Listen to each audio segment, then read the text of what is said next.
हाँ जी, 12th class students, आगे हमारी वीडियो कंटिन्यू है। डिसोल्यूशन का हमारा चैप्टर है। डिसोल्यूशन का चैप्टर हमारा चल रहा था, उसमें हमने जर्नल एंट्रीज़ को डिस्कस किया था। ठीक है, अगर आपको याद हो तो लास्ट वीडियो में मैंने आपको एक जर्नल एंट्री का क्वेश्चन करवाया था। उसी सीरीज़ में हम कुछ और जर्नल एंट्री के क्वेश्चन डिस्कस करेंगे, क्योंकि पूरे चांसेस होते हैं कि हरियाणा बोर्ड के अंदर जर्नल एंट्री का क्वेश्चन ज़रूर पूछा जाता है। ठीक है, अब आपका है एक्सपेंसेस के ऊपर रिलेटेड एंट्रीज़ हैं कुछ। Realisation expenses amounted to ₹500। अगर आपको रियलाइजेशन के खर्चे पे करने हैं और आपको सिंपल ये बता रखा है कि रियलाइजेशन के एक्सपेंसेस हुए हैं 500 के, और कुछ नहीं बता रखा है कैसे पे हुए, किसने पे किए, तो सिंपल सा आपका काम है, हम ये ज्यूम करेंगे कि इसको फर्म ने पे किया है। इसकी एंट्री क्या बनाई जाएगी आपकी? Realisation account debit to bank account. Realisation को डेबिट करेंगे, कोई भी एक्सपेंडिचर पे करते हैं तो रियलाइजेशन अकाउंट हमारा क्या होता है? डेबिट होता है टू बैंक अकाउंट। सिंपल सी एंट्री होगी आपकी। नेक्स्ट एंट्री देखते हैं। अगर ये लिखा हुआ है रियलाइजेशन के expenses paid by firm amounted to ₹500, खर्चे जो हैं फर्म ने पे करे हैं 500 रुपये के।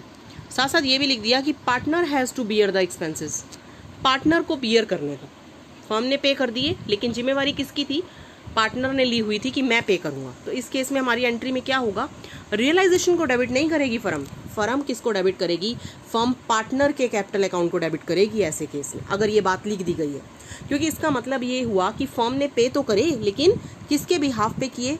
पार्टनर के बिहाफ पे। करने पार्टनर को थे, पार्टनर ने रिक्वेस्ट करी या ये कहा कि मैं बाद में पे कर दूंगा, फर्म ने पे कर दिए, तो उस केस में रियलाइजेशन डेबिट ना होके पार्टनर का कैपिटल अकाउंट डेबिट होगा टू बैंक अकाउंट। ये बात ध्यान रखनी है। थर्ड एंट्री है आपकी, एक पार्टनर है ए नाम का, ठीक है, A one of the partner है, was to bear all the realisation expenses. एक व्यक्ति है ए, मतलब उनका पार्टनर जो है, उसने कहा कि मैं सारे खर्चे उठाऊंगा, मुझे कमीशन दे दो 2% का। पहले से बोल दो कि मुझे 2% कमीशन दोगे, और कमीशन किसके ऊपर दोगे? जितनी भी कैश रियलाइज्ड होगी, मतलब जितना भी पैसा आएगा, फर्म जब बंद हो रही होगी, डिसोल्यूशन हो रहा होगा, उस टाइम जितना भी कैश आएगा फर्म के अंदर, उसका 2% मुझे कमीशन दे देना। उसके बाद खर्चे जितने भी हो मैं अपीयर करूँगा। ठीक है, तो फर्म ने एग्री भी कर लिया, हाँ जी भाई ठीक है भाई, जितना भी पैसा रियलाइज्ड होगा हम तेरे को 2% कमीशन दे देंगे, जितने खर्चे होंगे तू उठाइयो। और अब ये आपको बता रखा है कि जो पैसा रियलाइज्ड हुआ है ना 25,000, यानी उसको कमीशन कितने के ऊपर मिलना है? 25,000। नहीं, अभी आगे भी है। उसने ये तो फर्म को एसेट रियलाइज्ड हुई है, और ये क्या है? लायबिलिटी की पेमेंट हुई है। एक चीज़ देखिए आप ध्यान से, इसके अंदर उसको जो बोला हुआ है कैश रियलाइज तो बोला हुआ है, लेकिन साथ में नेट वर्क शब्द लगाया हुआ है। नेट का मतलब है शुद्ध मतलब जो कैश आएगी उसमें से वो कैश आप माइनस कर देंगे जो लायबिलिटीज़ के लिए दी जाएगी। अब इसमें 25,000 की कैश आएगी और 5,000 की कैश की पेमेंट भी होगी, तो 25 में से 5 माइनस करके जो बचेगा उसके ऊपर उसको 2% कमीशन दिया जाएगा। तो इसमें आपकी एंट्री क्या होगी? पहली एंट्री तो होगी आपकी एसेट रियलाइज्ड की, जितने में एसेट्स बिक रही हैं। ठीक है, उसकी एंट्री क्या होती है? पैसा आ रहा है bank account debit to realisation account. उसके बाद लायबिलिटी पेमेंट की, रियलाइजेशन टू बैंक। तीसरी एंट्री क्या होनी है? ये आपको देखना है। तीसरी एंट्री में आपको ये दिखाना होगा कि उसको कमीशन पे किया गया है। देखिए, कमीशन पे करने की एंट्री दिखानी है। रियलाइजेशन की डेबिट में टू एज कैपिटल अकाउंट, जैसे खर्चा पे होता है ना, ऐसे ए को कमीशन पे हो गया, तो रियलाइजेशन डेबिट हो गया आपका टू एज कैपिटल अकाउंट। कितना कमीशन मिला? 25 में से 5 माइनस करके इस 20,000 के ऊपर 2% 400 रुपये के कमीशन की एंट्री होगी। तो कमीशन की क्या एंट्री होगी आपकी? Realisation account debit to A's capital account. और एक्सपेंसेस, जो रियलाइजेशन एक्सपेंसेस थे उसकी कोई एंट्री नहीं बनाई जाएगी, वो ए जाने, ए को हमने कमीशन दे दिया और खर्चे वो खुद पे करे। ठीक है, उसके बाद नेक्स्ट आपका एक लिया है मैंने, 2 पार्टनर है जेड और वाई। ठीक है, जेड और वाई की रेशो आपको गिवन है और आपको एंट्री देनी है डिसोल्यूशन की। इसमें एंट्री है आपकी, पहली एंट्री वो है आपकी deferred revenue expenditures. Deferred revenue expenditure बेटा एसेट साइड पे गिवन होते हैं। अगर आपको याद हो, एडवर्टाइजमेंट और डेफर्ड रेवेन्यू ये आपके एसेट साइड पे गिवन होते हैं, और ये रियलाइजेशन में ट्रांसफ़र नहीं होते हैं, ये पार्टनर्स में बांट दिए जाते हैं। तो इसकी एंट्री क्या होती है? एक तरह के लॉस होते हैं ये बेटा, इनका डेबिट बैलेंस होता है। ठीक है, तो इसमें पार्टनर्स के कैपिटल अकाउंट डेबिट होंगे, जेड और वाई का कैपिटल अकाउंट डेबिट होगा टू डेफर्ड रेवेन्यू एक्सपेंडिचर। इनकी प्रॉफिट शेयरिंग रेशो में इसको डिस्ट्रीब्यूट कर दिया जाएगा, क्योंकि ये एसेट साइड पे है। दूसरा है आपका प्रॉफिट एंड लॉस का बैलेंस, ये भी एसेट साइड का है सेम, इसी तरह एंट्री बनानी है इसकी भी, जेड और वाई की capital account debit to profit and loss. जो भी चीज़ एसेट साइड की होगी वो पार्टनर्स के कैपिटल अकाउंट में डेबिट में ट्रांसफ़र की जाएगी, ठीक है। और तीसरा है आपका पॉइंट अनरिकॉर्डेड इन्वेस्टमेंट। ऐसी अनरिकॉर्डेड का क्या मतलब है, जो बैलेंस शीट में ना लिखी हो। बैलेंस शीट में एक इन्वेस्टमेंट लिखी भी नहीं हुई थी और उससे 6,000 रुपये आ गया, तो एसेट रियलाइज्ड हुई है, bank account debit to realisation. और लास्ट है आपका एक entry, partner Z paid to a creditor. हमारा जो ये पार्टनर है ना जेड, उसने एक लायबिलिटी ली है, यानी क्रेडिटर की पेमेंट करी है, वो कह रहा है मैं करूँगा इसकी पेमेंट, तो उसकी क्या एंट्री होती है, रियलाइजेशन तो डेबिट होगा जब भी कोई खर्चा पे होगा। अब कैश ना पे करके आप क्या लिखेंगे इसमें, टू जेड्स कैपिटल अकाउंट, जेड के द्वारा पेमेंट की जाएगी, ठीक है।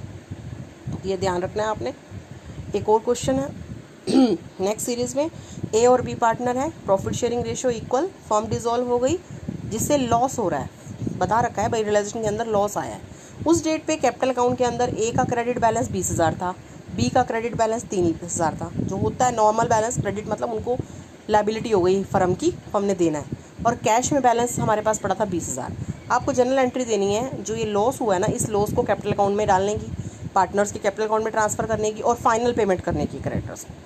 तो सबसे पहली चीज़ तो लॉस ट्रांसफ़र करना है। लॉस कहाँ जाते हैं, कैपिटल अकाउंट में डेबिट में जाते हैं। उसकी क्या एंट्री होती है आपकी, कोई भी लॉस हो, मैंने अभी पहले भी बताया था एक क्वेश्चन में, कोई भी लॉस हो, चाहे रियलाइजेशन का हो, चाहे पीएल का हो, चाहे रिवैल्यूएशन का हो, कोई भी लॉस हो, वो पार्टनर्स के कैपिटल अकाउंट की डेबिट साइड पे जाता है, कैपिटल अकाउंट उससे डेबिट होते हैं, ठीक है। तो देखो ए और बी को डेबिट किया गया उनके कैपिटल अकाउंट को टू रियलाइजेशन, इक्वल पार्टनर है, इक्वल इक्वल बांट दिया गया।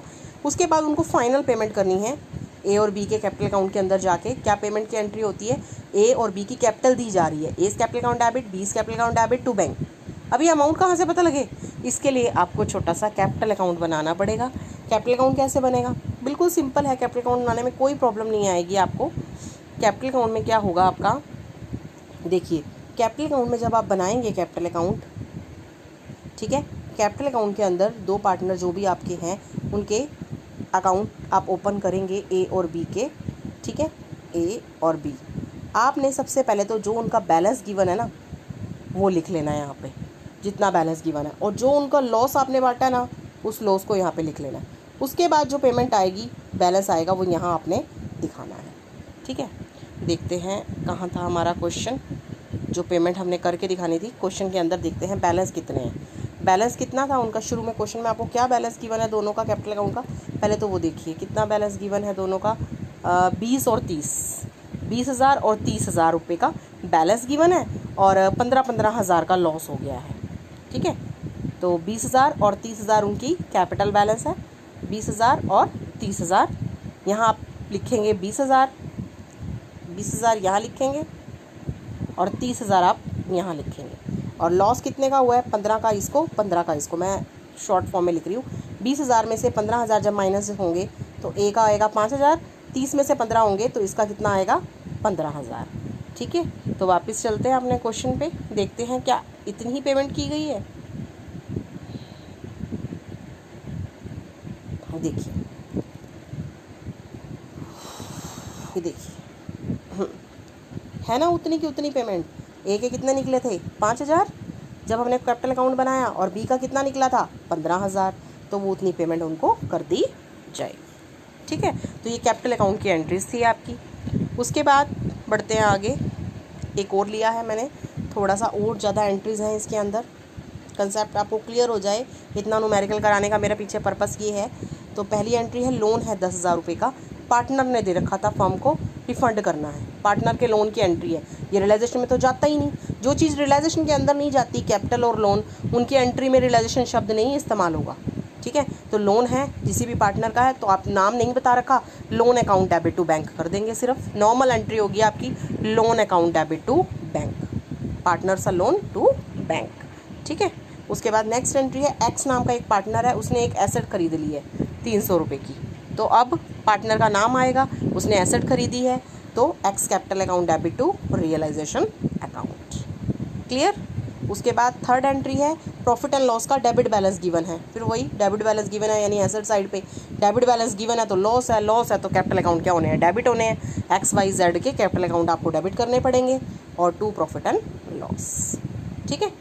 अगली एंट्री, एसेट रियलाइज्ड हुई हैं। एसेट रियलाइज करने की एंट्री क्या होगी आपकी, bank account debit to realisation. ठीक है, उसके बाद अगली एंट्री क्या है आपकी, वाई नाम का व्यक्ति है, वाई सारा डिसोल्यूशन का काम कर रहा है, उसको 2000 रुपये पे किए जाएंगे सारा काम करने के लिए, यानी एक तरह का कमीशन दे रहे हैं उसको। ठीक है ना, तो कमीशन देने की एंट्री मैंने अभी बताई थी, एज ए खर्चे की तरह मानना है आपने, realisation to Y's capital account. ठीक है, उसके बाद लास्ट एंट्री है इसमें, क्रेडिटर है, उनको 28,000 रुपये दिए गए हैं, फुल सेटलमेंट है 30,000 की, यानी 30 की बजाय 28 दिए गए हैं। ठीक है, तो 28,000 की आपको पेमेंट की एंट्री दिखानी है, डिस्काउंट वगैरह नहीं शो करना है एंट्री के अंदर, नरेशन में लिखेंगे सिर्फ। तो देखिए रियलाइजेशन अकाउंट आपका डेबिट हो रहा है टू बैंक, नीचे आप नरेशन लिख दें। ठीक है, आई थिंक अब तो काफ़ी हद तक एंट्रीज क्लियर हो गई होंगी आपको। उसके बाद एक छोटा सा न्यूमेरिकल आया था हरियाणा बोर्ड में 2017 में, क्या था उसके अंदर, बच्चे कंफ्यूज हो गए, जबकि इतना क्वेश्चन करने के बाद भी। तो देखिए उसमें क्या बताया हुआ था, एसेट्स बताई हुई थी, लायबिलिटीज़ बताई हुई थी, और ये बताया था एसेट्स को बेच के इतना पैसा आया, और खर्चे बता रखे थे। आपको प्रॉफिट और लॉस पूछा जा रियलाइजेशन का, इससे सिंपलेस्ट क्वेश्चन तो मेरे हिसाब से हो ही नहीं सकता। फिर भी स्टूडेंट्स इसको करने में गलती कर रहे थे। तो प्रॉफिट एंड लॉस रियलाइजेशन का निकालना हो तो रियलाइजेशन अकाउंट बनाना पड़ता है। अब यहाँ बैलेंस शीट बनाने की भी ज़रूरत नहीं है, क्यों, क्योंकि हमारे पास एसेट्स और लायबिलिटीज़ बताई हुई हैं हमें। ठीक है ना, वो तो तब बनानी पड़ती थी ना हमें, जब ऐसा हमारे पास एसेट्स और लायबिलिटी की पोजीशन होती नहीं थी, तो हम निकालते थे बैलेंस करके। अब सिंपल आप अब इसके अंदर क्या बनाएंगे, रियलाइजेशन अकाउंट बनाएंगे। आप एसेट्स को ट्रांसफ़र करेंगे पहले डेबिट साइड पे, ठीक है, जितनी एसेट्स है वो ट्रांसफ़र कर दी, लायबिलिटीज़ ट्रांसफ़र कर दी, दो चीज़ें हो गई।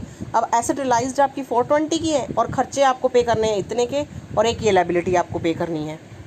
देखिए ये एसेट रियलाइज्ड हो गई हैं आपकी, यहाँ पे आपने लायबिलिटीज़ पे करी हैं, खर्चे पे करे हैं, बस लॉस आ गया। सिंपल बताना तभी लॉस हो गया। इतना सिंपल सा क्वेश्चन भी बच्चे कंफ्यूज हो जाते हैं इतने बड़े बड़े क्वेश्चन को करने के बाद। ठीक है, तो ध्यान से करना है। उसके बाद नेक्स्ट है आपका डेटर्स से लेके थोड़ी सी प्रोसीडिंग है, डेटर्स को लेके। डेटर्स हैं आपके, कहता है बैलेंस शीट के अंदर आपको डेटर्स बता रखे हैं, सिंपल डेटर्स का ही करना है हमें ट्रीटमेंट।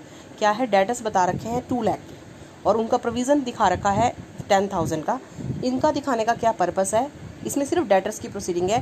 कहता है जब डिसोल्यूशन हुआ ना, तो बैड डेट थे 25,000 रुपये के, मतलब 25,000 रुपये डूब गए थे, बैड डेट थे 25,000 के, और बाकी डेटर्स से रियलाइज्ड हुआ जो पैसा वो 5% काट के हुआ। अब कहता है बताओ एक्चुअली पैसा आएगा कितना। ठीक है, जब हम रियलाइजेशन के अंदर लिखने लगेंगे तो डेटर से कितना पैसा लिखोगे, तो एक बना दिया हमने कि भाई हमारे पास डेटर है 2 लाख के। ठीक है, प्रोविज़न का बेटा ये होता है, आइडिया होता है प्रोविज़न के अंदर, तो हो सकता है कुछ पैसा डूबे, इसलिए प्रोविज़न बना के चलते हैं। तो ये फाइनल नहीं होता कि ये डूब गया, प्रोविज़न का मतलब ये नहीं होता।